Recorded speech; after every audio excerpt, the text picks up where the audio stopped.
बिस्मिल्लाहिर्रहमानिर्रहीम। अस्सलाम वालेकुम नाज़रीन, प्रोग्राम सिटी 10 में खुश आमदीद। मैं हूँ आपकी मेज़बान अना यूसुफ। उम्मीद आप सब लोग ठीक ठाक होंगे। नाज़रीन, आज फिर शो का आगाज़ मुझे हमेशा मैं चाहती हूँ कि कुछ अच्छा खुशगवार आगाज़ करें, लेकिन बाहर की सूरत हाल देखकर स्मॉग के क्या हालात हैं। आज फिर शहर लाहौर आलूदा तरीन शहरों की फहरिस्त, जिसे हम लिस्ट कहते हैं, उस पर टॉप ऑफ द लिस्ट यानी नंबर 1 पर है। तो फिर अफसोस होता है कि आपके शहरी किस तरह से मुतासर हो रहे हैं। ऑल दो डेंगू का जोर अब थोड़ा सा कम हुआ है, लेकिन स्मॉग बढ़ती चली जा रही है। हाई कोर्ट के अहकामात कल के जो थे हमने आगे चलकर डिस्कस भी करने हैं कि अब बहुत सारे लोग कल मुझसे पूछ रहे थे अब क्या स्कूलों से छुट्टियाँ हो जाएंगी, स्कूल बंद हो जाएंगे। पेरेंट्स भी बेचारे परेशान हो जाते हैं कि क्या करें। खैर, आगे चल के हम खबरें भी शामिल करेंगे, हमारे मेहमान भी आज के हमें ज्वाइन करेंगे। वीकेंड है, अपना वीकेंड अच्छे तरीके से प्लान करें। शहर में इतना ज़बरदस्त मेला लगा है जलानी पार्क में, फेस्टिविटी का एक समय। मेरा रात वहाँ से गुजरना हुआ तो ट्रैफिक भी इतनी ज़्यादा थी, तो मतलब लोग इतना इंटरेस्ट शो कर रहे हैं। ये चीज़ें होनी चाहिए, ऐसे अच्छे मेलों का इनेकाद किया जाना चाहिए ताकि आपको एक अच्छी और सस्ती तफरीह अपनी फैमिली के साथ मिल सके। वीकेंड को अच्छी तरह से एंजॉय कीजिए। हमारा पहला सेगमेंट है एक दिन एक नेकी।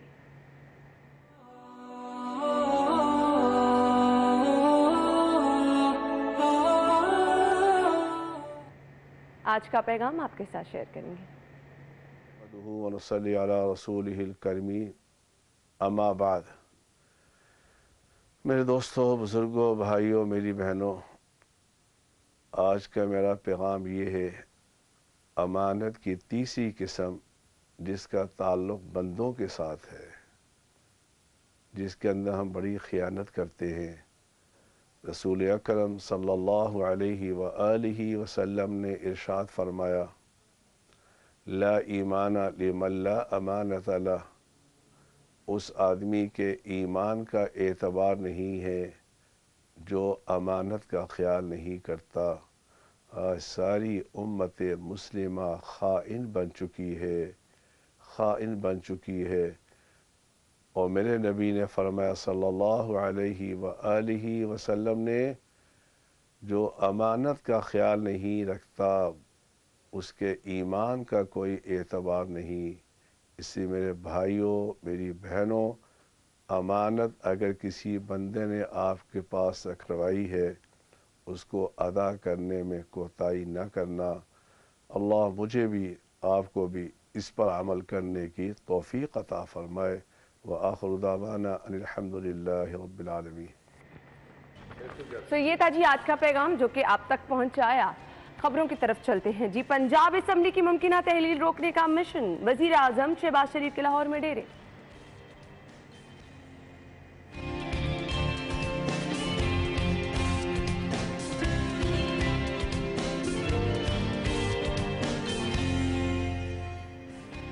तरक्याती मंसूबों के लिए मुख्तलिफ फंड्स में कटौती की जाने लगी। नई स्कीम्स को शामिल करने के लिए पुरानी स्कीम्स का फंड सरेंडर कर दिया गया। पेंशन की मद में सूबाई अखराजात कम करने की तजावीज़, रिटायरमेंट के वक्त दी जाने वाली रकम 10% कम करने की सिफारिशात। और रूडा का लेस्को मुलाजमीन के लिए हाउसिंग प्रोजेक्ट शुरू करने का फैसला।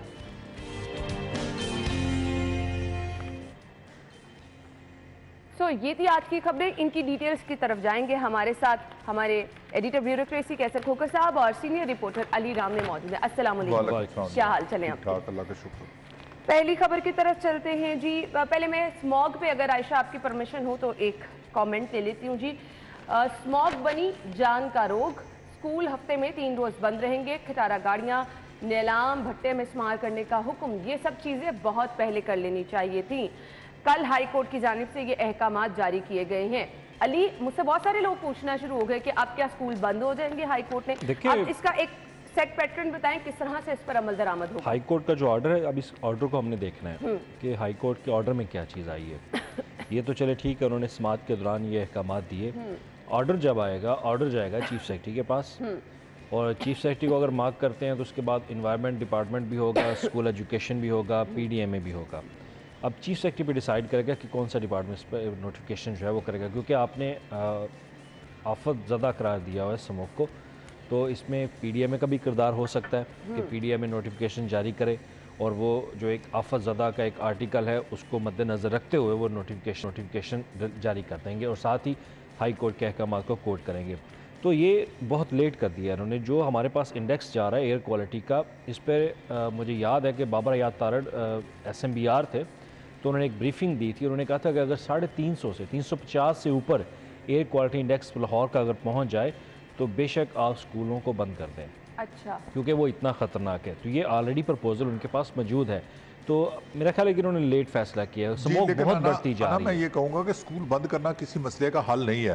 अब क्राइम बढ़ जाता है तो आप घरों से बाहर निकलना बंद कर दें कि स्ट्रीट क्राइम बहुत ज्यादा हो गया, हम घरों से बाहर नहीं निकलते, सब्जी लेने नहीं जाते, क्राकरी की ग्रासरी की दुकान पर नहीं जाते, मेडिकल स्टोर पर नहीं जाते। इसका कोई हल नहीं है। इसका हल यह है कि जो भट्टे हैं वो बंद किए जाए, स्मोक की रोकथाम के लिए जो इकदाम है वो किए जाए। ये गाड़ियां जो पोल्यूशन फैलाती हैं, कर भी लेंगे तो अली कोई फायदा नहीं है। गाड़ियां जो पोल्यूशन फैलाती हैं उनको रोका जाए, उनके खिलाफ इकदाम किए जाए। और जो स्मोक पैदा करने वाली जो चीजें हैं जिनकी वजह से स्मोक पैदा की जाती है उनको रोकथाम की जाए। स्कूल में बच्चों को छुट्टी करके बच्चों का पहले बताया मुझे, पहले बच्चों के साल में सारी छुट्टियां तो होती हैं, इतने बच्चों के साल जाए हो रहे हैं, बच्चों की तलीमी अर्ज हो रहा है और एक और 3 दिन स्कूल बंद कर देना। इसका मतलब तो यह है कि बच्चों को बेचारों को घरों में बंद कर देना ये कोई मसले का हल नहीं है। इसका हल यह है कि स्मोक के लिए महकमा माहौलियात आगे बढ़े और महकमा माहौलियात स्मोक के लिए इकदाम करे। स्मोक आप हाईकोर्ट के फैसले की फेवर करें, निजी बिल्कुल मैं हाईकोर्ट के फैसले को मैं अगर वकील हो तो मैं हाईकोर्ट के फैसले को सुप्रीम कोर्ट में चैलेंज करूंगा कि ये फैसला गलत है, ये तब्दील होना चाहिए। नहीं क्यों फैसला क्यों गलत है इसमें खोकर साहब? बिल्कुल आम शहरियों की जिंदगी बेहतर करने के लिए ना आप हॉस्पिटल में जाके देखें, स्कूल बंद नहीं होने चाहिए, लोगों की तबीयत बहुत ज्यादा खराब हो रही है। आपको भी दो दिन के लिए बॉस के घर बैठ के काम करें। नहीं बिल्कुल नहीं, अच्छा फैसला नहीं, अच्छा फैसला इसकी बजाय ये नहीं होना चाहिए कि जो स्मोक पैदा करने वाली जो चीजें उनके लिए इकदाम आप बिल्कुल ठीक कह रहे हैं, उनके लिए इकदाम कहां किस हद तक महदूद है? फैसला अच्छा है या नहीं? नहीं बिल्कुल नहीं अच्छा। फिर सही है। चले खोकर साहब अगर कह रहे हैं ठीक है, लेकिन मेरे हाथ ये फैसला ठीक है क्योंकि बच्चे जो हैं छोटे बच्चे स्मोक इतनी ज्यादा हो चुकी है, बच्चे बीमार करके आप घर बैठ जाएंगे, फिर ऐसे ही है। आप इस तरह करेंगे खोकर साहब? आपको बच्चा बीमार हो जाए करने चाहिए। इकदाम हमारे नहीं हो रहे सर, कर भी ले तो ये टाइम इकदाम का नहीं है, ये नहीं है, ये फौरी तौर पर आपको डिसीजन लेना पड़ेगा। कम से कम कोई फायदा नहीं है। जब SMBR की एक कोटेशन मौजूद थी कि जब ये इंडेक्स इस हद तक पहुंच जाए तो आप फौरी तौर पर ये चीज़ें बंद कर दें ताकि बच्चों में ये बीमारियां ज़्यादा ना फैलें। आँख गले खराब हो रहे हैं, आंखें जो आपकी झुलस रही हैं, तो ये इस तरह से आप किसी और बीमारी में मुब्तला हो जाएंगे। बाजार मेरा जाना हुआ और बाजार से जब मैं घर आई मुझे मुसलसल खांसी आ रही, तो ये आपको करना पड़ेगा, इस तरह का फैसला लेना पड़ेगा। अब इस फैसले से ये भी होगा कि आपका ट्रैफिक का बर्डन कम होगा। ये हमने ये प्रैक्टिस ये पहली दफ़ा नहीं हो रही, ये पिछले साल भी कितने साल हो गए, और पिछले साल ये प्रैक्टिस होने से एयर क्वालिटी इंडेक्स कदरे बेहतर था। अब मुझे ये बता देना, कदरे बेहतर तो कर लेंगे, अब बारिश होगी तो ये चीजें जो है अब आप बारिश होने से भी नहीं है कंट्रोल होता। बारिश हो जाएगी 2 दिन, आप हो सकता है कि स्मोक ना हो, लेकिन 2 दिन के बाद फिर वही सूरत हाल होगी। क्या होगा? बिल्कुल सही बात। परमानेंट सोल्यूशन इसका निकालना पड़ेगा। अब मेरे पास इत्तलात ये भी आ रही है कि माहौलियात की बेशतर मशीनें जो हैं वो बंद पड़ी हैं एयर क्वालिटी। नहीं जी, हमारे पास तो एयर क्वालिटी इंडेक्स जांचने के लिए प्रॉपर कोई टेक्नोलॉजी, कोई आलात भी मौजूद नहीं है, तो हम पता नहीं कहाँ स्टैंड। पिछले हफ्ते की बात है कि जब हमने रिपोर्ट किया था कि हमारे पास बजट भी आया वर्ल्ड बैंक की तरफ से ग्रीन डेवलपमेंट प्रोग्राम के नाम से, लेकिन हमें यूटिलाइज हम नहीं कुछ करें क्योंकि आप करना ही नहीं चाहते हैं। मायदा हमें बाहर से मौसम की सूरत हाल बता रही हैं। ओवर टू यू मायदा। शहर की अगर बात की जाए तो जहां रोज़ सर्दी की शिद्दत में इजाफा देखने में नज़र आ रहा है, दिसंबर का आगाज़ हो गया है, मौसम ओवरऑल चेंज हो गया है, लेकिन वहीं पर हमारे शहरी अभी भी जो है इस टाइम खतरे की कंडीशन को पूरी तरह से झेल रहे हैं। उसकी वजह यह है कि शहर में स्मोक के डेरे कायम हैं और साथ ही साथ में एयर क्वालिटी इंडेक्स जिसकी शरह रोज़ 300 से जो है वो तजावज़ कर जाती है, कभी वो 400 तक पहुँच जाती है, कभी वो 500 तक भी पहुँच जाती है। हमारे शहरियों को उसकी वजह से खासी मुश्किलात का भी सामना है। इंतज़ामिया हमारी खामोश है, कहीं उस तरह से ठोस इकदाम जो हैं वो नहीं किए जा रहे कि इस पर कंट्रोल किया जाए, और ना ही जो है वो बारिशों की प्रेडिक्शन अभी तक जाहिर की गई है कि बारिशें हों, और क्योंकि जब बारिशें होंगी तो खुद ब खुद जो है वो फ़िज़ाई आलूदगी उसमें कमी देखने में नज़र आएगी। आज भी ओवरऑल जो शहर का एयर क्वालिटी इंडेक्स है वो काफ़ी ज़्यादा रिकॉर्ड किया जा रहा है। 371 के राउंड अबाउट जो है वो एयर क्वालिटी इंडेक्स आज शहर का रिकॉर्ड किया जा रहा है। हमारे शहरी जब घर से बाहर निकलते हैं तो वो बुरी तरह से वायरल इन्फेक्शंस उनमें फैलती भी दिखाई दे रही हैं। हर बंदा जो है वो कोई किसी को फीवर हो रहा है, किसी को नज़ला ज़ुकाम खांसी देखने में नज़र आ रही है। बच्चे बुरी तरह से जो है वो बीमार होते हुए दिखाई दे रहे हैं। जैसे कि अभी कल नोटिफिकेशन भी हाई कोर्ट की जानिब से जो है वो दे दिया गया है कि 3 दिन तक जो है वो बच्चों के लिए स्कूल बंद किए जाएंगे। तो यहाँ पे एजुकेशन सिस्टम भी मुतासिर हो रहा है। हमारे कारोबार मायदा, थैंक यू सो मच, आपने हमें बाहर की सूरत हाल बताई और दिखाई भी। आप खुद देख रहे हैं कि स्मॉग किस तरह से है और असल में आपको एकदम से ऐसा लगता है ये फॉग है, लेकिन स्मॉग है। जब आप सांस लेते हैं बाहर से कहीं घर वापस आते हैं तो आपको गले में खराश, आंखों में जलन, ये प्रॉब्लम हो रही है। बहुत सारे लोग इसकी शिकायत कर रहे हैं। हमने भी एक ब्रेक की तरफ जाना है। ब्रेक के बाद अगली खबरें हमारे साथ रहिएगा।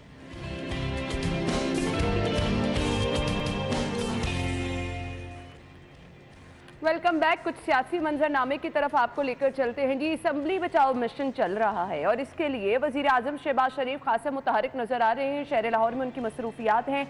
आपको मैं बता देती हूँ जी, शहबाज शरीफ की ज़ेर सदारत इजलास हुआ। पंजाब असम्बली की तहलील को रोकने के लिए तमाम आईनी और कानूनी ऑप्शंस इस्तेमाल करने का फैसला किया गया है, यानी भरपूर जोर लगाया जा रहा है। जी बिल्कुल। इस वक्त मैं बताऊं कि असल जो असम्बलियां नहीं तोड़ी जा रही थी उसकी एक वजह थी कि आर्मी चीफ का जो है ना चुनाव होना था।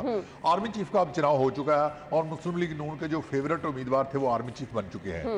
लिहाजा अब इसके बाद जो है ना मुस्लिम लीग ने अपनी मर्जी से आर्मी चीफ बना दिया है। अब इलेक्शन की तरफ गवर्नमेंट को जाना चाहिए, क्योंकि जो मुल्क में अनारकी फैली हुई है, अनरेस्ट फैली हुई है, महंगाई इतनी ज्यादा है, पेट्रोल महंगा है, बिजली की कीमतें महंगा है, ग्रॉसरी का सामान महंगा है, मेडिकल स्टोर का महंगा है। खोखर साहब, डू यू थिंक कि इस मसले का हल इलेक्शन है? अली बिल्कुल फेयर एंड फ्री इलेक्शन होने चाहिए। तो कह रहे नहीं, और मुझे भी नहीं लगता। ये ऐसे कैसे इलेक्शन है, इसका हल समझा दें। आप किसी के साथ मुकाबला करना है तो उसको डट के मुकाबला करें। ये तो नहीं है ना कि एक बंदा तो वो तो गिरे पड़े हैं। पीडीएम तो गिरी पड़ी है। पीडीएम के पले में क्या है? कुछ भी नहीं है। हर चीज महंगे, लोग उनके खिलाफ हम हैं। किस पे ट्रस्ट करें? आप उनको प्ले फील्ड तो देना जरा, बिल्कुल आप उनको खेलने तो दें, आप उनको टाइम दें। उनको ठीक है भैया आप टाइम दें, आप जो भी करना है फिर सियासत मैदान में आए, फिर देखते हैं कौन जीता कौन हारता है। इस तरह तो वो मैदान से हार जाएंगे, क्योंकि लोग उनके खिलाफ है। हर चीज तो महंगी हो चुकी है। जो मौजूदा हालात है, इस मसले का वाहद हाल जो है फेयर एंड फ्री इलेक्शन है, मेरिट पर इलेक्शन हो और बैलेट के लिए आप कहते हैं इलेक्शन हो जाते हैं, इलेक्शन के लिए पैसा यही तो पॉइंट है ना। आप कहते हैं रोजाना हम खबरें दे रहे हैं, महंगाई खत्म हो जाएगी, इलेक्शन हो जाए, आवाम की परेशानियां खत्म हो जाएंगी, आपको अस्पतालों के हालात बेहतर लगेंगे। मुझे तो लगता है मजीद खराब हो जाएंगे, मजीद खराब हो जाएंगे। कुछ नहीं ऐसा होगा। जो इलेक्टेड गवर्नमेंट नहीं आएगी, कोई भी हो इलेक्टेड गवर्नमेंट जो भी आएगी, वो कम से कम जादू की छड़ी लेके आएगी। वो कम से कम आवाम के जो रिलीफ तो देगी ना, आवाम के मसाइल हल करेगी, महंगाई को कंट्रोल करेगी। मौजूदा हुकूमत जो है मौजूदा हुकूमत महंगाई को हल करने में नाकाम होगी। उम्मीदें हैं माजरत के साथ, किससे उम्मीदें लगाई आप ये भी बता दें जी। मौजूदा हुकूमत तो महंगाई को कंट्रोल करने में नाकाम हो गई है, फिर कहाँ जाए आवाम? तो आने वाली हुकूमतें किस तरह कंट्रोल करेंगी? वो क्या जादू की छड़ी लेकर आएंगी? आवाम गुस्से में, अलादीन का चिराग लेके आएंगी। गुस्से में आवाम अपना बैलेट इस्तेमाल करना चाहती है। क्या वो जादू की छड़ी अलादीन का चिराग लेकर हुकूमतें आ जाएंगी? ये लिख के रख लें, अगर वो आके महंगाई कम कर लें, उन्होंने आके पिछली हुकूमतों पे डालना शुरू कर देना। अलादीन का चिराग किसी जो भी आए गवर्नमेंट बनाया आगे 2 अक्सरियत के साथ इलेक्शन। मेरा ख्याल है कि अभी इलेक्शन नहीं होने चाहिए। अभी आप उनको टाइम दें, अभी आप टाइम दें। अब खान साहब अगर असम्बलियाँ तोड़ना हल नहीं है। आप शिकस्त की तरफ जा रहे हैं, आपने शिकस्त तस्लीम कर ली है ना। आप ठीक है, आप असम्बली में रहें, आप अपोजिशन कि जो अपनी हर जिद पूरी करने पे आए हुए हैं, आप अपनी ऑपोजिशन पूरी करें। आप टाइम दें कि यार ठीक है, इस वक्त मुल्क का सोचो। मुल्क का तो सोच नहीं रहा, अपनी कुर्सी के सोच रहे हैं सारे। मुल्क के सोचने के लिए, आप आवाम के सोचने के लिए आप कहें कि भाई आप जो फैसले करें, आवाम का सोच रहा है, आप जो भी करें आप फैसले करें। आप मुल्क को पहले स्टेबल करें। मुल्क स्टेबल होगा, मुस्तहकम होगा तो फिर जाके कहीं इलेक्शन करवाएं। आपके पास इतना पैसा नहीं है कि आप मेडिसिन के लिए बजट दे दें, हेल्थ को बेहतर करने के लिए बजट आप दे दें और आप 20 से 30 हज़ार रुपये नए इलेक्शन पे खर्च कर देंगे। वो कहाँ से बजट आएगा? आपका हेल्थ सेक्टर आपने अपनी पेमेंट्स करनी है, अपने कर्ज वापस करना है, जिस पे आप काबू नहीं पा रहे। मतलब छोटे छोटे मसाइल हैं जिनको आप हल नहीं कर सकते। इलेक्शन के लिए इतना पैसा कहाँ से आएगा? इलेक्शन होंगे, शहर में जो काम तरक्याती हो रहे हैं रुक जाएंगे, हर चीज रुक जाएगी, जिंदगी साकिन हो जाएगी। लेकिन मैडम जो बताऊं कि जो इस वक्त तोड़फोड़ लूटमार लगी हुई है, इस लूटमार का देखे पंजाब गवर्नमेंट क्या कर रही है। सारे मंडी मौजूद गुजरात में तरक्याती काम हो रहे हैं। खोकर साहब के साथ ये काम किसका है? खोकर साहब ये काम किसका है? मनपसंद लोगों, ब्यूरोक्रेसी किस चीज के लिए बैठी हुई है? इस लूटमार का फिर हल क्या है? इसका हल यह है कि फेयर एंड फ्री इलेक्शन हो और जो इलेक्टेड गवर्नमेंट है जो आवाम को जवाब दे। वो अब जो परवेज अली साहब जो वज़ीर-ए-आला पंजाब है, या मोहम्मद खां भट्टी जो प्रिंसिपल सेक्रेटरी वज़ीर-ए-आला, उनको पता है कि हमने तो जी आज का दिन है, कल पता नहीं है या नहीं है, और वो जिसकी वजह से वो लूटमार कर रहे हैं और वो तरक्याती कामों में अपने इलाकों को ब्लाइट कर रहे हैं और सारा काम हो रहा है। ये क्या हो रहा है? समझ इस तरह से नहीं आ रही। इलेक्शन हो जाना हल नहीं है, इसका हल इलेक्शन के अनाउंसमेंट के बाद आवाम पर ज्यादा हल जो होता है वो इलेक्शन होता है, फिर फ्री हल इलेक्शन नहीं है, हल इलेक्शन। खोखर साहब आप बात सुन नहीं रहे, खोखर साहब अपनी बात बोली जा रहे हैं, आप बात सुन नहीं रहे। इलेक्शन से कैसे हल हो जाएगा? इलेक्शन मुझे ये इलेक्शन हो गया, आने वाली गवर्नमेंट कितनी देर में आपको महंगाई खत्म कर देगी? आने वाली गवर्नमेंट जो है ना, आवाम उसको 2-3 मैंडेट दे, जो भी हुकूमत हो, और कैसे महंगाई कम कर लेगी सर? अरे खोखर साहब आवाम को रिलीफ कैसे देंगे? मजबूत हुकूमत आएगी तो वो जो पैसा ही नहीं है, पैसा ही नहीं है आपके पास, कैसे रिलीफ कर देगी? हुकूमत आके क्या कर लेगी? वो बैन अवी मालियाती इदारों से डायलॉग करेगी और बैन अवी प्रेशर बर्दाश्त करेगी। पता नहीं आप कौन से पाकिस्तान में रहते हैं, आपने पिछली हुकूमतें जितनी नहीं आई सबका एक्सपीरियंस यही सियासतदान खोखर साहब सारे एक हो जाए ना, तो आपके साथ मुआहिदा कर लेंगे। मैं ये आपको बात लिख के दे बिल्कुल आपने सही कहा, हुकूमतें कुछ करना चाहें तो आप खुद नहीं, आपकी जो सूबाई घूमते हैं वो खुद इस मामले में नहीं है। आपने मोहसिन लगारी की वजीर खजाना की टॉक नहीं सुनी, शौकत अजीज की टॉक नहीं सुनी? क्या IMF के साथ प्रोग्राम के लिए जा रहे, वो कह रहे हैं कि आपने इसके खिलाफ जाना है। अली जो करना चाहते हैं वो अभी भी कुछ कर सकते हैं, अभी भी कर सकते हैं। इसमें आपने कहा कि हुकूमत का काम, ये ब्यूरोक्रेसी किस चीज के लिए बैठी है? अभी अपने तैयारे खरीद सकते हैं, अभी अपने लिए सब कुछ कर सकते हैं, अवाम के लिए कुछ नहीं हो सकता। तो खोखर साहब जिस नई हुकूमत में आना है वो भी मसाइल लेकर आएगी, खाली खजानों के साथ आएगी, नहीं आना जो वो कोई जादू नहीं करेंगे। आप बताएं, मैं बताता हूँ, इस वक्त जो सूबाई हुकूमत है, पंजाब के फेडरल गवर्नमेंट है, दोनों अंडर प्रेशर है और दोनों के पास वीक मैंडेट है, और मिनारिटी इतनी अक्सरियत उनके पास नहीं है। जब नई हुकूमत आएगी तो वो ज्यादा मैंडेट, बेहतर मैंडेट के साथ आएगी, वो बैनुल-अक़वामी इदारों के साथ मुज़ाकरत करेगी, वो वर्ल्ड बैंक का प्रेशर बर्दाश्त करेगी, वो IMF का प्रेशर बर्दाश्त करेगी, और रूस से पेट्रोल जो है वो सस्ता खरीदेगी, और इस हवाले से इक़दामात हो गए, पेट्रोल की कीमत कम होगी, वो बिजली के लिए कीमत कम करेगी। खोखर साहब मुझे एक बात बताएं, खोखर साहब मुझे बात बताएं, मुआहिदा पाकिस्तान के साथ होता है या पाकिस्तान की सियासी जमात के साथ होता है? पाकिस्तान के साथ। तो पाकिस्तान क्या है? पाकिस्तान क्या है? पाकिस्तान गवर्नमेंट है, वो सियासी जमात PML और PDM नहीं है। हुकूमत आएगी, नई हुकूमत जो है इसका हल है मसलों का, और फौरी इलेक्शन होने चाहिए बस। इलेक्शन फौरी सॉल्यूशन, नई हुकूमत आएगी, इलेक्शन ही फौरी हल है। जबकि हम लोग ये कह रहे हैं इलेक्शन अनाउंसमेंट जिस दिन से हुई अली, आवाम के लिए ज्यादा मुश्किलात हो, बहुत मुश्किलात हो जाएंगी। आवाम के लिए आपको हर चीज महंगी भी नजर आएगी, तज़ब्ज़ुब की सूरत हाल होगी, जितने काम चल रहे हैं के सेटअप होगा, जाएंगे केयरटेकर सेटअप होगा, कौन पूछेगा? कोई वही तो कह रही हूँ, कौन पूछेगा? हर कोई अपनी मर्जी से चलेगा, बिल्कुल ऐसे ही है। अच्छा जी, खबर ये है महकमा सेहत के बजट से मजीद 23 करोड़ की कटौती। अब सुन लें आप, फंड्स दीगर मंसूबों को मुंतकिल किए जाएंगे। अस्पतालों के हालात हर रोज हम आपसे डिस्कस करते हैं। कल हमने आपको बताया PIC में एंजियोग्राफी मशीन खराब है, म्यू अस्पताल में अद्वियात नहीं है, और ऐसे में आप 23 करोड़ के बजट पे कटौती लगा रहे हैं। कौन लोग हैं, इनकी अक्ल काम नहीं करती? देखें, कल भी आपने खबर देखी, हमारे एक लेजेंड अदाकार थे, उनको बेड नहीं मिला था। आप हेल्थ के लिए जब बजट रखते हैं तो आप उस बजट को यूटिलाइज करें। हुकूमत की तरजीह होती क्या? आपको हेल्थ से ज्यादा क्या लग रहा है? हमने आपको बताया कि आपने ये टेबल बनानी है और आपने बनानी है इस साल। आप कहते नहीं, ये टेबल छोड़े, आप इसको पैसा निकाल के किसी और प्रोजेक्ट को दे दें। तो भाई इसको क्यों आपने एलोकेट किया? क्या जरूरी है? सेहत से क्या जिंदगी होगी तो कुछ है ना? जो भी स्कीम है जैसी भी है आप उसको मुकम्मल करें। अगर वो स्कीम को मुकम्मल नहीं करेंगे वो प्रोजेक्ट ताखीर का शिकार होगा और उसकी कॉस्ट बढ़ जाएगी। आप सियासी मंसूबों पर आप फोकस कर रहे हैं। हमारा जो एजुकेशन सिस्टम है वो प्राइवेट सेक्टर के हाथ में चला गया है। गवर्नमेंट का जो एजुकेशन सिस्टम था वो खराब हो गया, खत्म हो गया। अब सेहत जो है वो सेहत रह गई थी, जहाँ पर लोगों को इलाज मालजी की सहूलतें मुफ्त मिलती थी या कुछ बेहतर मिलती थी या सस्ती और म्यारी मिलती थी। अब वो भी आस्ता आस्ता प्राइवेट सेक्टर की तरफ जा रहा है, और जो लोग जो है जिसके पास पैसे नहीं होते बेचारा वो सरकारी अस्पताल में आ जाता है, और सरकारी अस्पतालों में ये इलाज है जैसे अलीना मैंने कहा, वहाँ ये अफजाल अहमद जो फौत हो गए हैं, हमारे लेजेंड अदाकार हैं, इनको अस्पताल में बेड नहीं मिल रहा था। एक एक बेड पर 4-4 मरीज लटाए होते हैं। और आपको बताऊं कि पूरे जो अस्पताल सारे हैं वो टीचिंग अस्पतालों में बड़ा ऑपरेशन होते हैं। जो डिस्ट्रिक्ट हेडक्वार्टर अस्पताल है या TH के अस्पताल है वो फारग हो गए हैं, और जो छोटे शहरों के मरीज जो है वो बड़े शहरों पर आने पर मजबूर हो गए हैं। अब लाहौर में लाहौर जनरल अस्पताल एक है, किसी के दिमाग में चोट लग जाती है तो पूरे पंजाब के जनरल अस्पताल के जो मरीज है दिमाग की चोट का वो लाहौर में आता है। अब इस तरह का अस्पताल में मुल्तान में भी बनाना चाहिए था, सरगोदे में बनाना चाहिए था, मियाँ वाली में बनाना चाहिए था, रावलपिंडी में बनाना चाहिए था, भागलपुर में बनाना चाहिए था। अब लेकिन यहाँ ये होता है कि बजट में फोकस नहीं ना हो रहा। गवर्नमेंट फोकस नहीं ना कर रही, अगर ये गवर्नमेंट ये समझती है ना कि हम इन मंसूबों पर फोकस नहीं करके या हेल्थ के ऊपर तवज्जो ना दे के हम लोगों को ये प्रेशराइज कर रहे हैं कि वो इलेक्शन की तरफ जाएं, जिसका बंदा जिसका मरीज़ हॉस्पिटल में मर गया ना वो आपकी हुकूमत को बददुआएं देगा। बिल्कुल ये डॉक्टर यास्मीन राशिद भी सुन लें और परवेज़ लाई साहब भी सुन लें कि लोग उनके खिलाफ जाएंगे जिसको बर वक्त वहाँ पे इलाज नहीं मिला, क्योंकि गवर्नमेंट आपकी है, सूबाई हुकूमत आपकी है। वज़ीर आला पंजाब ने कितने दौरे किए किसी हॉस्पिटल के। लेकिन अगर इनको इतना ही इन बददुआओं का डर होता ना तो हालात ये ना होते तो कि आपके मरीज रुल ना फिर रहे ये होते। सोचे ना कि अगले इलेक्शन में महंगाई के अलावा भी इनको कोई लोग वोट ना दें। लोगों ने बहुत कुछ सोचा हुआ है।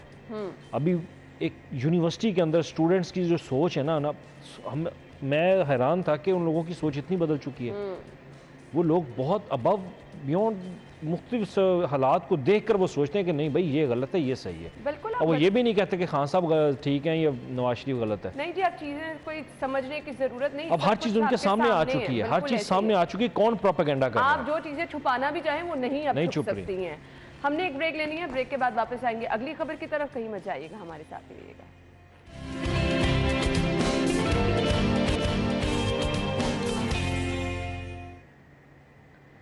Welcome back. खबर यह है कि पेंशन की मद में सूबाई खराजात कम करने की तजवीज़, रिटायरमेंट के वक्त दी जाने वाली रकम 10% कम करने की सिफारिशात, और कोई काम नहीं रह गया। अली आलमी बैंक ने ना एक प्राइड प्रोजेक्ट शुरू किया है पंजाब के अंदर, उसमें अच्छी खासी फंडिंग कर रहा है। उस प्रोग्राम का मकसद ये है कि पंजाब के ऊपर जो एक्स्ट्रा बर्डन है फाइनेंशियल इश्यूज़ का वो ख़त्म किया जाए, और उसमें आपके माली वसाइल बेहतर करने का भी एक प्लान है कि आपको वो पैसे देकर आपके जो फाइनेंशियल इश्यूज़ हैं उनको हल करें। और उसमें कुछ पॉइंट्स ये भी थे कि आपके पेंशन्स के ऊपर जो एक्सपेंडिचर है पंजाब गवर्नमेंट के वो बहुत ज़्यादा बढ़ते जा रहे हैं, तो उसको कंट्रोल किया जाए। और उसी के लिए उन्होंने कहा कि आप जो सैलरीज़ में आप एम्प्लॉयमेंट जो आपके मुलाजमीन या अफसरान हैं उनको मेडिकल अलाउंस एक रकम दी जाती है वो ख़त्म करके उसके साथ आप जो रकम है वो एलोकेट कर दें हेल्थ के साथ, क्योंकि आप हेल्थ इंश्योरेंस की रकम आप उनको पे कर रहे हैं, कार्ड आपने दिया हुआ है, तो ये रकम ख़त्म कर दें। पहली प्रपोज़ल ये थी। दूसरी उन्होंने ये कहा कि जो ग्रेजुएटी की एक रकम होती है ऑन रिटायरमेंट के ऊपर आपको जो मिलती है, आप कोई भी ऑफिसर मुलाजिम रिटायर होता है तो उसको फौरी तौर पर एक पे दी जाती है और रकम दी जाती है, तो उसमें 10% उसको रिड्यूस कर दीजिए, कम कर दिया जाए। इस मसले का ये हल पेंशन क्योंकि साहब बात सुन लें ना, पहले बात सुन लें। 10% रिड्यूस करके आप 18 to 20 बिलियन आप सेविंग कर सकते हैं इससे।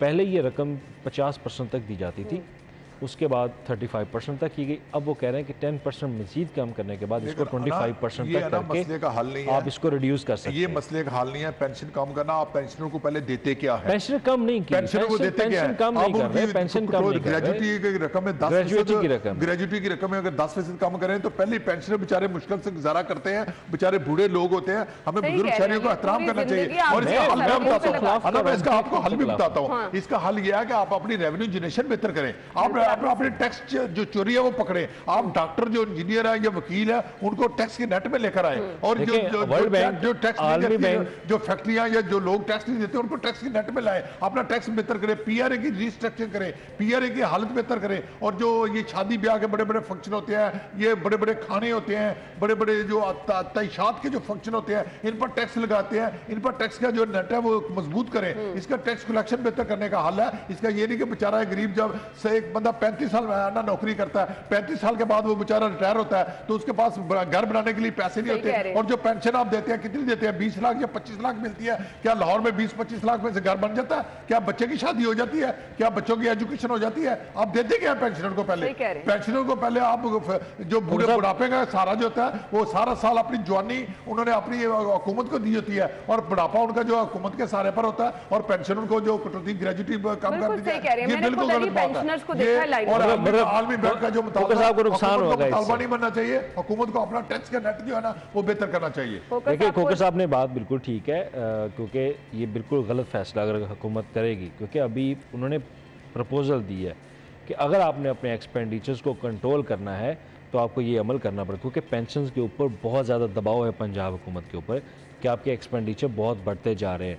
या तो फिर आपके उसको रिड्यूस इस तरह से करें कि आप 3 साल तक इसको महदूद कर दें कि 3 साल कोई इंक्रीमेंट नहीं लगेगा पेंशन के ऊपर, तो 3 साल बाद उसका इंक्रीमेंट लगाएं। हम हर साल इनका इंक्रीमेंट लगाते हैं। तो साथ उन्होंने कहा कि ग्रेजुएटी की रकम जो है इसको भी आप कम करें। जो कि ऑन रिटायरमेंट आपको पे दी जाती है। तो फैसला तो अगर पंजाब हुकूमत ये करती है तो बिल्कुल गलत होगा, क्योंकि इससे सरकारी मुलाजमीन जो है वो बाहर निकलेंगे। एक यही उनका टाइम होता है कि जब आपको सरकार से पैसे मिलने होते हैं, तो वो अगर सरकार उस वक्त उनको ये पैसे नहीं देगी तो फिर वो क्या करेंगे। खोगर साहब की बात बिल्कुल ठीक है, लेकिन जो रेवेन्यू की बात उन्होंने की है, रेवेन्यू आपको हासिल करने के लिए आप गवर्नमेंट जो है उसको स्ट्रिक्ट होना पड़ेगा, सिंपल सी बात ये है। अब खोकर साहब कितना टैक्स देते हैं, पहले खोकर साहब बताएं। खोकर साहब ने रेवेन्यू की बात बिल्कुल की, मेरी तरह से टैक्स करता है। आप फाइलर है, नॉन फाइलर मैं है? जाकर मेडिकल देता हूँ, मेडिकल की दवाइयाँ खरीदता हूँ, मैं उस पर टैक्स देता हूँ। मैं आप फाइलर है? नहीं नहीं, वो मैं उस टैक्स की बात नहीं कर रहा हूँ, मैं उस पर टैक्स देता हूँ, मैं उस टैक्स की बात नहीं कर रहा। शर्ट खरीदता हूँ, उस पर मैं टैक्स देता हूँ, मैं हर चीज पर मैं टैक्स देता हूँ। मैं किस ये चीज तो पर बात है। उस टैक्स की बात नहीं मैं मेरी कर रहा। तरह खोकर से साहब टैक्स फाइलर है या कट नॉन जाता है। फाइलर मेरी है? तरह से कट जाता है, बिल्कुल मैं फाइलर हूँ, मैं देता हूँ टैक्स। और जो आप देखिए मकान है, मकान का किराए से टैक्स कटता है। देखिए जो वो सब जगह चीजें वो टैक्स इनडायरेक्ट करता है। टैक्स है, वो इनडायरेक्ट टैक्स है, वो बराह रास्त सरकार को टैक्स नहीं तो है लगता। ना, किसी भी फॉर्म में मैं टैक्स देता हूँ ना गवर्नमेंट को। अब मेरी मैं तरह से डायरेक्ट टैक्स की बात कर रहा हूँ। लेकिन डायरेक्ट खोकर टैक्स की साहब ने बात कर रहा हूँ। बहुत वैलिड पॉइंट उठाए हैं, ठीक बहुत है, अच्छी आपको चीजें बताई हैं। रेवेन्यू आपको रेवेन्यू हासिल करना जनरेशन पर पड़ेगा। काम लेकिन करना मैं चाहिए। एक बात और बताऊँ टैक्स कि आपको कलेक्शन बेहतर करनी चाहिए ना। बिल्कुल। पीटीआई के दौर में ना टैक्स कलेक्शन के हवाले से मैं सही खरी बात करूंगा कि उन्होंने टैक्स कलेक्शन में बहुत काम किया है।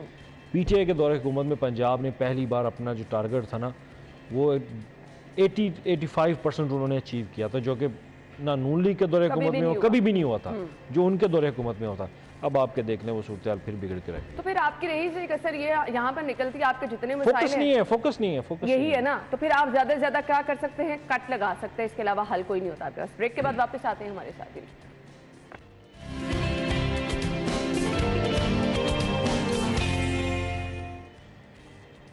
एक बार फिर से आपको खुशामदीद कहेंगे। और सिटी ट्रैफिक पुलिस की जानिब से अनाउंसमेंट की गई थी, बाकायदा आपको बताया गया था, कल से इस पर अमल दरामद भी शुरू हो गया है। अब जो वन वे की खिलाफ वर्जी करेगा वो नहीं बचेगा, मुकदमा दर्ज होगा। और कल के अगर हमारे पास डाटा देखें तो 88 मुकदमा भी दर्ज किए गए हैं। शहरियों को कवानीन का पाबंद बनाना ही मकसद है। और फिर आगे जैसे मौसम तब्दील हो रहा है, अगर धुंध शुरू हो जाती है, वो लोग, मुझे तो उनकी अक्ल समझ पर रश्क आता है, वो लोग जो शदीद धुंध में भी वन वे की खिलाफ वर्जी कर रहे होते हैं, अपने साथ दूसरों की जिंदगी के साथ भी वो खेल रहे होते हैं। खैर, अब मुकदमा दर्ज हो रहे हैं, यानी हम जो कहते थे अगर कवानीन सख्त कर दिए जाए तो लोग पाबंदी करेंगे, अब मेरे ख्याल से सभी लोग पाबंदी करेंगे। जी खोकर साहब। जी बिल्कुल, ये मुकदमा दर्ज करना मैं समझता हूँ कि ये बहुत छोटी बात है। इससे ज्यादा बड़ी बात होनी चाहिए कि गिरफ्तारियां भी होनी चाहिए और इनको जेल भेजना चाहिए जो वन वे की खिलाफवर्जी करते हैं, जो रॉन्ग पार्किंग करते हैं, जो ट्रैफिक लॉ की खिलाफवर्जी करते हैं। आपको एक मैं बात बताऊं कि आप गाड़ी में लाइन में जा रहे हैं तो अगर एक गाड़ी वाला गाड़ी की ट्रैफिक की वो वायलेशन कर देता है तो पूरा जो ट्रैफिक है वो चौक हो जाती है। ऐसे ही है।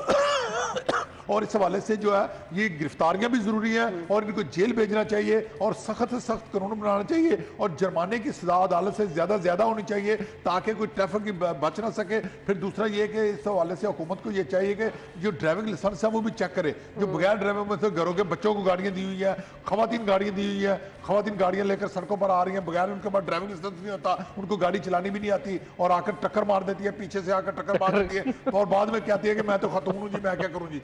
इस तरह के जो और बच्चे जो है जी बिल्कुल जी बिल्कुल। और जो बच्चे गाड़ियां लेकर वालदा देते हैं, वालदा अपने बच्चों को गाड़ियां ना दे, गाड़ी में टक्कर मारी थी, जी बिल्कुल मारी थी टक्कर, बिल्कुल मारी थी टक्कर और मैंने पीछे मुड़कर देखा तो कहती मैं तो जी खतून हूँ जी। अब इसका हल ये है कि जो ये और जो बच्चे गाड़ियां लेकर आते हैं, इस हवाले से जो ट्रैफिक कवानीन है उन पर सख्ती से हुकूमत को अमल करना चाहिए और ट्रैफिक वार्डन की मैं गाड़ी चलाती हूँ, मैं बहुत एहतियात से गाड़ी चलाती हूँ, मेरे पास ड्राइविंग लाइसेंस भी है, मैंने आज तक किसी की गाड़ी में टक्कर नहीं मारी। तो आप ये तो मत के खवातीन को गाड़ी नहीं चलानी चाहिए, आपने ये कहा है? नहीं चलानी चाहिए। अच्छा। लेकिन उनके पास ड्राइविंग लाइसेंस भी होना चाहिए। हाँ, ये तो ना सिर्फ खवातीन, सबके पास होना चाहिए, कानून है, पाबंदी उसकी जरूरी है होना चाहिए। लेकिन ये गलत बात है, साहब का गुस्सा ही समझ में आ गया कि उनकी गाड़ी को टक्कर हुई तो फिर टक्कर हुई है। बात का ये होता है कि खवातीन टक्कर मार के कहती हैं तुम साइड पे ठीक हो कि नहीं खड़े हो सकते थे तुम गाड़ी नहीं ठीक चला सकते। खोकर साहब की बात ठीक। अच्छा, खबर पे आ जाते हैं। खबर खोकर साहब की बात पे मैं एग्री हूँ कि कानून सख्त से सख्त होगा तो हम उस पर अमल दरामद करेंगे, हमें सज़ा मिलेगी तो हम उस पर अमल दरामद करेंगे कि हम दोबारा ये गलती ना करें। तो गवर्नमेंट ने एक और भी अच्छा काम किया था कि रोड सेफ्टी के ऊपर जो इन्होंने एक टास्क फोर्स बनाई है, उसका मकसद ये क्योंकि रोड के ऊपर ना हादसा बहुत बढ़ते जा रहे हैं और हादसा बढ़ने की वजह ये कि हम रूल्स को फॉलो नहीं करते। रोड्स के ऊपर, बिल्कुल। तो उस पर अमल दरामद करने के लिए ये इकदाम बहुत अच्छे हैं। इस पर हम पुलिस के साथ हैं, पुलिस को सपोर्ट करेंगे कि जहाँ पर भी रॉन्ग पार्किंग या अगर वन वे की खिलाफ वर्जी की जा रही है तो फौरी तौर पर उसके खिलाफ इकदाम किए जाएँ। खोखर साहब की बात भी ठीक है, ना सिर्फ खाली मुकदमा नहीं बल्कि आप गिरफ्तार भी करें। और बाकी जो खोखर साहब का एक एतराज़ है कि ड्राइविंग लाइसेंस के ऊपर फोकस होना चाहिए कि वो चेक किए जाएँ, ख़ास तौर पर जो छोटे बच्चे हैं। आप ये सड़कों पे देख लें, आप हमारे अतराफ़ में देख लें, जो मिल्लत रोड है, कच्चा जेल रोड है, यहाँ पर छोटे छोटे बच्चे रिक्शा चला रहे हैं।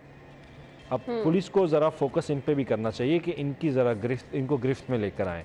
छोटे छोटे बच्चे चला रहे हैं, वो नहीं देखते कि गाड़ी आ रही है, कुछ नहीं, वो रिक्शा लेकर निकल जाते हैं। बिल्कुल आपने खुद उनसे बचना पड़ता है। इन पर भी फोकस करें कि ऐसे छोटे बच्चे जिनको नो हाउ ही नहीं है कि ड्राइविंग करनी कैसे आपने, गाड़ी चलानी कैसे आपने, तो इसलिए आप उन पर भी फोकस करें। बहुत अच्छा इकदाम है, हम पुलिस के साथ सपोर्ट करेंगे। खोखर साहब, अगर आपको मसला है कि ख़वातीन की गाड़ी टक्कर से ड्राइविंग लाइसेंस है आपका? जी बिल्कुल है जी। अच्छा जी, अब मुझे वो वाकया बता दें जब खातून ने गाड़ी को टक्कर मारी तो उसके बाद क्या हुआ? जी बिल्कुल, मैंने उसको पीछे मुड़कर देखा और मैंने गाड़ी से उतरकर जब उसके पास गया कि आपने गाड़ी क्यों मेरे को टक्कर मार दिया। कहती जी मैं खतून हूँ, मैं क्या करूँ जी। अच्छा, आगे से ये कहती, मैं फिर उसको क्या कहता जी, मैंने कहा जी ठीक है, बम्पर टूट गया, उसने मेरा बम्पर तोड़ दिया और मैंने फिर उसको कहा कि ठीक है जी आप चलिए जी, आप क्या हो सकता है। उसके बाद मैंने उसको पूछा आपके पास ड्राइविंग लाइसेंस है? कहती अभी नहीं बना मेरा। आपने पैसे मांगने थे? नहीं, पैसे नहीं वो दे रही थी, वो आगे से कहती थी मैं नहीं पैसे देती, तुम्हारा कसूर है। अच्छा, खोखर साहब का कसूर बना दिया। और पीछे से उसने गाड़ी मारी। अरे खोखर साहब, उसने आपका कसूर बना दिया। पीछे से गाड़ी, उसने जो पीछे से गाड़ी मारता कसूर उसका होता है, क्योंकि पीछे से फासला रखना जरूरी होता है एक गाड़ी से दूसरी। तो आपने किसी ट्रैफिक पुलिस एहलकार को फोन नहीं किया? नहीं। चले खोखर साहब की बड़ी मेहरबानी, आपने फौरी तौर पर उसको नजरअंदाज किया। खवातीन का ये अच्छी चीज है, लेकिन खवातीन हो, बच्चे हो, मर्द हजरात हो, ट्रैफिक कवानीन की पाबंदी सभी के लिए ज़रूरी है। साथ ही साथ आप अगर रोड पे हैं तो फिर आपको रूल्स एंड रेगुलेशन को फॉलो करना है, क्योंकि आप जब रोड पे होते हैं आपकी वजह से किसी दूसरे को भी नुकसान हो जाता है। खबर है जी, रूडा लेस्को मुलाजमीन के लिए हाउसिंग प्रोजेक्ट शुरू करने का फैसला, 2500 एकड़ अराजी कीमत पर देगा। जी अली, अच्छा फैसला है रूडा का, अगर लेस्को मुलाजमीन को, क्योंकि ये वो लोग हैं जो बहुत ज़्यादा मुतासर भी होते हैं, बाज़ औक़ात इनको वो सहूलियात नहीं दी जाती।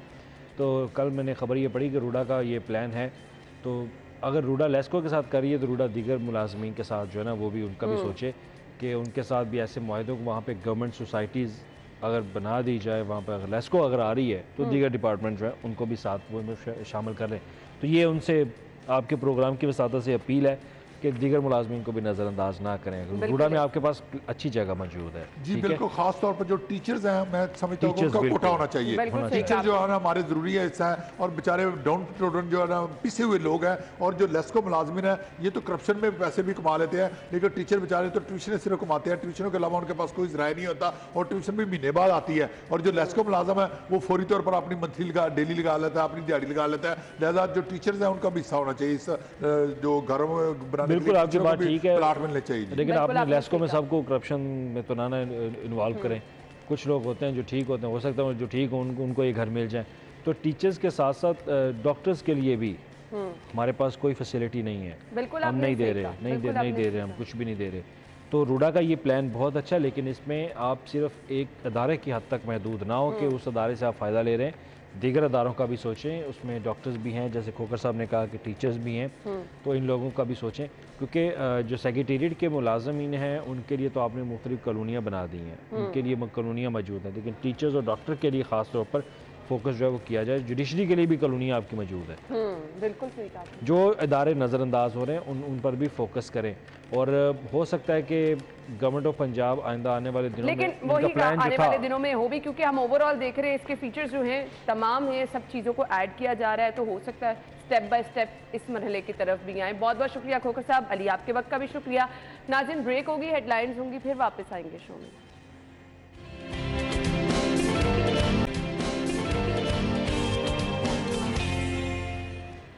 स्टूडियो में आपको खुश आमदीद कहेंगे, और मेरे लिए कुछ ऐसे लम्हात प्राउड मोमेंट भी नहीं बल्कि मैं कुछ हैरान भी हो जाती हूँ, परेशान भी हो जाती हूँ, समझ नहीं आती कि कोई इतना ब्राइट स्टूडेंट कैसे हो सकता है। लेकिन अल्लाह ताला ने हमारे यहाँ बहुत सारे लोग ऐसे बनाए हैं, पैदा किए हैं जिनको कुछ एक्स्ट्रा ऑर्डिनरी अता किया है, और वो लोग इसी दुनिया में हैं, आपके लिए, हमारे लिए मोटिवेशन है, मिसाल है। आज के हमारे मेहमान जिनका मैं तारुफ करवाने वाली हूँ, मैं बहुत ज़्यादा प्राउड फील करती हूँ इस तरह के लोग अगर मेरे सामने बैठे हों, मैं उनका इंटरव्यू करूँ। बिलाशुबा हमारे लिए, हमारे चैनल के लिए ये बहुत बड़ा एक एजाज़ होता है कि हम इस तरह के लोगों को सामने लेकर आ रहे हैं, आपसे मिलवा रहे हैं। आज के हमारे मेहमान जो हैं उनके बारे में मैं आपको बताती चलूँ जी। इन्होंने 27 गोल्ड मेडल और 2 सिल्वर मेडल हासिल किए हैं और माशाल्लाह से मेडिकल की फील्ड में इन्होंने ज़बरदस्त कारनामा सर अंजाम दिया। मैं आपको ये भी बताती चलूँ जी, डॉक्टर हाफिज़ वलीद मलिक ने 29 मेडल के साथ कॉलेज की 10 साल तारीख के बेहतरीन ग्रेजुएट होने का एजाज़ भी हासिल किया है। यूनिक कॉलेज से FC प्री मेडिकल के टॉपर भी माशाल्लाह से ये रह चुके हैं। तो अब हम इंतज़ार नहीं कराते, आपकी मुलाकात करा देते हैं डॉक्टर हाफिज़ मोहम्मद वलीद मलिक से। अस्सलाम वालेकुम। वालेकुम अस्सलाम। क्या हाल चाल है आपके? अल्हम्दुलिल्लाह। थैंक यू सो मच, बहुत बहुत मुबारकबाद हो। आप जैसे बच्चे, आप जैसे स्टूडेंट्स हमारे लिए बहुत प्राउड होते हैं, बल्कि पूरी कौम के लिए आप लोग फ़ख्र होते हैं। मुझे बताइए कैसे इतना पढ़ लेते हैं? ये मेडिकल की जो फील्ड है उसके अंदर हमें पहले ही जो हम ओथ लेते हैं उसी के अंदर हम ये डिसाइडेड होता है कि आप लोगों ने मेहनत ही करनी है और कौम को सर्व करना है। तो जब वो ओथ ले लेते हैं तो हमारे पे एक काफ़ी भारी जिम्मेदारी आ जाती है कि हमने मेहनत ही करनी है, कोशिश करनी है लगन के साथ और इस कौम की खिदमत करनी है और इस कौम और मुल्क से मोहब्बत करनी है। माशाल्लाह। सो डॉक्टर बनना बाय चॉइस बचपन से ख्वाब था? बचपन से ख्वाब था, लेकिन जब थोड़े से बड़े हो गए तो माँ बाप ने पहले से ही एक प्री डिसाइडेड था कि मेडिसिन में ही जाना है। तो वो इतना ज़्यादा मुझे रूम नहीं मिला कि मैं सोचूं और कुछ डिसाइड कर सकूं। तो यानी पहले से ही पेरेंट्स ने भी कहा कि डॉक्टर बनना है। पेरेंट्स का कितना रोल है इसमें, घर का माहौल?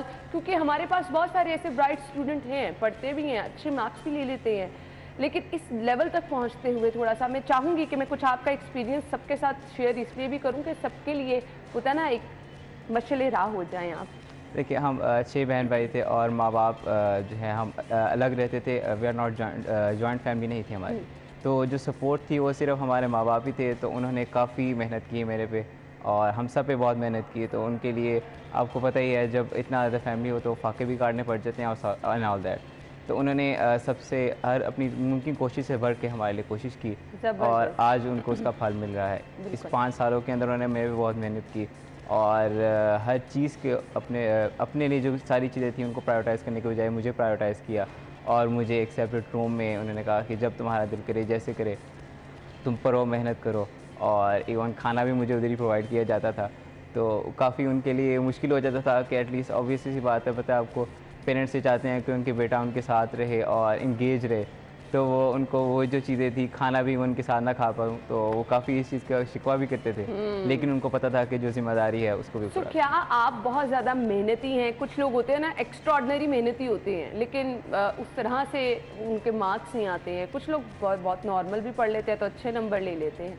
अपने बारे में कुछ बताइए। नहीं, मैं कहना चाहूँगा कि मैं एज़ ब्रिलियंट नहीं हूँ, लेकिन हार्ड वर्क मैं ज़रूर करता हूँ और मेरी कोशिश ये होती है कि अल्लाह ताला सिला भी उसको देता है जो मेहनत करता है। तो मेहनत मेरे हाल पे था और कामयाबी जो है वो अल्लाह ताला ने अता फरमाई। सही। अब मुझे ये बता दीजिएगा कितना टीचर्स का रोल होता है? अच्छे टीचर मिल जाना, मेंटोर अच्छा मिल जाना कितना मैटर करता है? देखिए, MBBS के अंदर मोस्ट ऑफ द जो 70% to 80% जो हाथ होता है वो स्टूडेंट का ही होता है। जो टीचर्स होते हैं उन्होंने हमारी जो एबिलिटीज़ होती है उनको पॉलिश करना होता है। और उसमें कुछ टीचर्स मुझे ऐसे भी मिले जिन्होंने मुझे काफ़ी मोटिवेट रखा इस मामले में। और डॉक्टर शगुफ्ता थी हमारी, डॉक्टर फौजियाँ थी एनेटमी की, डॉक्टर मुनीज़ा थी, उसके बाद डॉक्टर मुनीब थे फार्माकोलॉजी के, डॉक्टर मोइन है LGH के। तो इन सारे लोगों ने जो है वो काफ़ी मेरे पे मेहनत की और मुझे मोटिवेट रखा। ज़बरदस्त, माशाल्लाह। देखिए, आपके साथ जो लोग आप पे मेहनत करते हैं वो हमेशा आपको याद भी रह जाते हैं। अच्छा जी, मुझे अब ये बताइएगा अगला प्लान क्या है, क्या करना चाह रहे हैं? माशाल्लाह 27 गोल्ड मेडल तो आप आगे ही हासिल कर चुके हैं, अब और क्या करना चाहते हैं? अब इंशाल्लाह स्पेशलाइजेशन करनी है और उसके अंदर थोड़ी सी डिफ़िकल्टीज़ हैं इन टर्म्स ऑफ के हम एज अ डॉक्टर, जैसे मैं पहले कह चुका हूँ कि हम चाहते हैं कि पाकिस्तान को सर्व किया जाए। लेकिन अनफॉर्चुनेटली हमारा हेल्थ के सिस्टम इतना अच्छा नहीं है कि हम इधर पाकिस्तान में स्टे कर सकें। उसके लिए यही है कि अभी हाउस जॉब कर रहा हूँ, उसके बाद मुझे नहीं पता कि मुझे कोई जॉब मिलती है कि नहीं मिलती। जो स्पेशलाइजेशन का इंडक्शन का जो क्राइटेरिया है वो काफ़ी डिलूटेड सा है और वो सपोर्ट नहीं करता ब्राइट यंग स्टूडेंट्स को, वो डॉक्टर्स को सपोर्ट नहीं करता। इवन एमओशिप के लिए आपने देखा होगा रिसेंटली अभी सरगोदा के अंदर 4000 सीट्स 4000 मेडिकल ऑफिसर्स थे और 2 सीटें थी। तो एक ये जो डायलेमा है इसको हुकूमत को चाहिए कि वो ख़त्म करे, एक स्पेस क्रिएट करे, डॉक्टर्स के लिए अपॉर्चुनिटीज़ प्रोवाइड करे और एक जो पीआरशिप है, एक जो सिफारिशात वाला जो एक हमने खोल लिया हुआ है सिस्टम, उसको ख़त्म किया जाए। बहुत अच्छी बात आपने की है। बहुत सारे स्टूडेंट्स जो पढ़ लिख कर इस मकाम पर पहुंचते हैं, जब उनकी मेहनत का फल उनको मिलने का टाइम आ जाता है तो फिर उनके लिए मुश्किलात सामने होती हैं। फिर यही वजह है कि हम देखते हैं बहुत सारे डॉक्टर्स यहाँ से बैरून मुल्क शिफ्ट कर जाते हैं और फिर हम कहते हैं कि जी हमारे बच्चे पढ़े लिखे बाहर जा रहे हैं। तो आपको यहाँ पर स्टूडेंट्स को, डॉक्टर्स को, किसी भी फील्ड में जो लोग भी आगे अपना तमाम तालीम मुकम्मल करके अपनी फील्ड की तरफ आ रहे, सहूलियात देनी होंगी क्योंकि इन्हीं लोगों ने आगे चल के हमारे मुल्क को संभाला देना है। मुझे बताइएगा कुछ गाइडलाइन चाहिए उन स्टूडेंट्स के लिए जो इस वक्त मेडिकल की फील्ड में भी हैं, दूसरी फील्ड में भी हैं। आप अच्छे स्टूडेंट कैसे बन सकते हैं? सबसे पहले तो ये है कि यंग जो जनरेशन आ रही है वो काफ़ी थोड़ी सी अनफॉर्चुनेटली बदतमीज़ है और वो लिहाज नहीं करती। तो ज़रूरी है कि हम अपने जो पेरेंट्स हैं, अपने टीचर्स हैं, उनकी इज़्ज़त करें। सबसे पहले ये चीज़ बहुत ज़रूरी है और जिसने हमें इल्म सिखाना है उसकी इज़्ज़त की जाए। तो हज़रत अली का भी यही कॉल है। तो जो हमारी तालीमात हमें कायद आज़म ने दी, अल्लामा इकबाल ने दी, हमारे नबी करीम सल्लल्लाहु अलैहि वसल्लम ने दी, तो उन तालीमात को पढ़ें। माँ बाप का ये फ़र्ज़ बनता है कि उन तालीमात पर अमल करने की बच्चों को याद दहानी दिलाएं और उनको पढ़ाएं।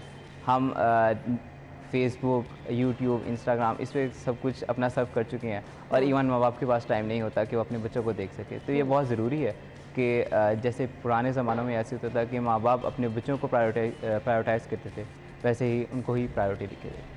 सही।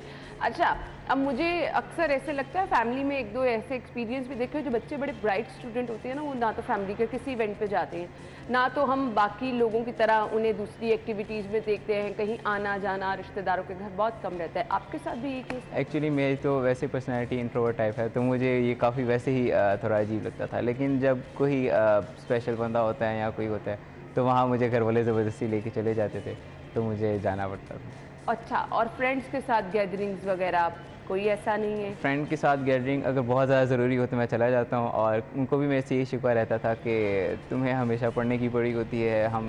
और मुझे काफ़ी जगह उनको हर जगह टाल मटोल करके जो है मनाना पड़ता था कि नहीं मैं इस टाइम बिज़ी हूँ, नहीं मैंने ये करना है, नहीं वो करना है। तो पढ़ाई के अलावा क्या करते हैं? कुछ गेम्स वगैरह में पार्टिसिपेट? वो कुछ तो होता है ना कि आपको पढ़ाई के अलावा थोड़ा सा वो वाला टाइम चाहिए होता है कि आप रिलैक्स हो जाए। मुझे स्पोर्ट्स का शौक़ है लेकिन अनफॉर्चुनेटली मैं उसके अंदर इतना ज़्यादा अच्छा नहीं हूँ। लेकिन स्पोर्ट्स और गेम्स में देखता हूँ। मैं क्रिकेट को बहुत ज़्यादा शौक़ से देखता हूँ। टीवी, मूवीज़, सीज़न का भी मुझे शौक़ है और मैं वो भी जब टाइम मिले तो मैं उसको भी देखता हूँ। टाइम मिले तो देखते हैं, यानी कम टाइम ही आप देते होंगे, ज़्यादा टाइम तो नहीं देते? जी, सही। अच्छा, अब मुझे कुछ यहाँ के यूनिवर्सिटीज़ की सूरत हाल बता दें, हॉस्पिटल्स के हालात आप देख के कुछ कहना चाहें? अच्छा, सबसे पहले तो हमारा अमीरुद्दीन मेडिकल कॉलेज से मैंने ग्रेजुएट किया और अनफॉर्चुनेटली उनके पास इतनी एक बिल्डिंग नहीं है। स्टार्ट में मेरे साथ यही हुआ कि जब हमारा इंडक्शन नहीं मतलब MD कैट के बाद तो अमीरुद्दीन मेडिकल कॉलेज में रेसे में आया तो मैं बहुत परेशान हो गया कि ये कौन सी जगह है और ये कहाँ एग्जिस्ट करता है। और अनफॉर्चुनेटली उसके आगे लिखा जाता है कुत्ते काटे का इलाज का। तो उसका जो एक नाम है, जो उसको नाम मिलना चाहिए, जो उसको शोहरत मिलनी चाहिए, वो डिज़र्व करती है प्लेस। उसके कॉलेज, उसके स्टूडेंट्स डिज़र्व करते हैं, उसके टीचर्स डिज़र्व करते हैं। तो मेरी गुजारिश ही है कि अमीरुद्दीन को एक स्टेटस दिया जाए। और दूसरी बात जो हॉस्पिटल्स की है, अनफॉर्चुनेटली हमारे पास डॉक्टर्स की बहुत कमी है और वजह यही है कि सीट्स कम होती हैं। जब डॉक्टर्स पे वर्कलोड ज़्यादा होता है, ड्यूटी आवर्स ज़्यादा होते हैं, तो आपको पता है हमारे पाकिस्तान में एक पेशेंट का काफ़ी इन्फ्लक्स है, तो उसको केटर करना, उसको हैंडल करना काफ़ी मुश्किल हो जाता है। अब एक पेशेंट आपसे, आपकी कोई मदर हो वगैरह, वो काफ़ी परेशान हो जाता है इंसान अपने पेरेंट्स वगैरह को लेके, तो उनको काउंसल करना बहुत ज़रूरी होता है और हमारे पास इतना टाइम नहीं होता कि हम एक प्रॉपर्ली एजुकेट कर सकें पेशेंट्स को, और अटेंडेंट्स को काउंसल करना बहुत ज़रूरी होता है। तो एक लैंग्वेज बैरियर, एक एजुकेशन बैरियर जो हमारे पाकिस्तान में अनफॉर्चुनेटली डेवलप हो चुका हुआ है और रहता है, वो बहुत ज़रूरी है कि उसको भी हम प्रमोट करें कि उनको एजुकेशन दी जाए अबाउट हेल्थ। और उसके साथ साथ डॉक्टर्स को स्पेस प्रोवाइड की जाए, जगह प्रोवाइड की जाए, सीट प्रोवाइड किया जाए, ताकि एक जो हमारा हेल्थ सिस्टम है वो बेहतर तरीके से चलाया जा सके। कभी कोई चीज़ मुश्किल भी लगी अपने पूरी पढ़ाई के दौरान कि ये सब्जेक्ट थोड़ा सा मुझे मुश्किल है, ये चीज़ समझने में प्रॉब्लम होती है, कि सब चीज़ें आसानी से कर लेते थे? नहीं, सब चीज़ें, सारी चीज़ें मुश्किल ही होती हैं, लेकिन आहिस्ता आहिस्ता इंसान जो है वो बार बार एक चीज़ को देख दुख के समझ लेता है। लेकिन थर्ड ईयर एक ऐसा सब्जेक्ट था, कौन सा फेवरेट? सब्जेक्ट मेडिसिन है और इसमें मैंने आगे परस्यू करना है। सही। अच्छा जी, अब जो स्टूडेंट्स आपको देख रहे हैं, जिनके लिए हम कह रहे हैं कि जी आप हमारे लिए भी प्राउड हैं, मोटिवेशन है आप सभी के लिए, क्या कहना चाहेंगे उन स्टूडेंट्स को अपनी एजुकेशन को स्टार्ट ही से कैसे लेके चलना है? कोई गोल आपको शुरू से बना लेना है कि आपने ये बनना है? देखिए, गोल एक पहले इंसान को गोल ओरिएंटेड होना चाहिए, लेकिन अगर उसके अंदर सेटबैक्स आते हैं तो उसमें परेशान नहीं होना चाहिए, डिप्रेस नहीं फील करना चाहिए और reach out for help if you are depressed. Secondly ये है कि मेहनत करें, अल्लाह ताला पर भरोसा रखें, अपने वालिदैन को ऑन बोर्ड रखें, ये बहुत ज़रूरी है। और इसी तरीके से हम एक बेटर नेशन, डिसिप्लिन नेशन की तरफ जाएंगे। बिल्कुल आपने सही कहा, बहुत ज़बरदस्त आपका ये मैसेज भी है। और मैं ये चाहूँगी कि वो लोग जो कि एक्चुअली चाहते हैं कि दुनिया में कुछ बने, आपने बड़ी ज़बरदस्त बात की, आपके लिए आपके पेरेंट्स की रिस्पेक्ट, आपके टीचर्स की रिस्पेक्ट बहुत है, उसके बाद फिर मेहनत और लगन, फिर आप किसी ना किसी मकाम पर लाजमी पहुंच जाते हैं। थैंक यू सो मच, आपके वक्त का बहुत बहुत शुक्रिया एंड गुड लक। इसी तरह से आप कामयाबी के झंडे गाड़ते रहे, पाकिस्तान का नाम रोशन करते रहे। बहुत बहुत शुक्रिया आपके वक्त के लिए। स्पेशल बनाएंगे, ब्रेक के बाद वापस आते हैं, हमारे साथ रहेगी।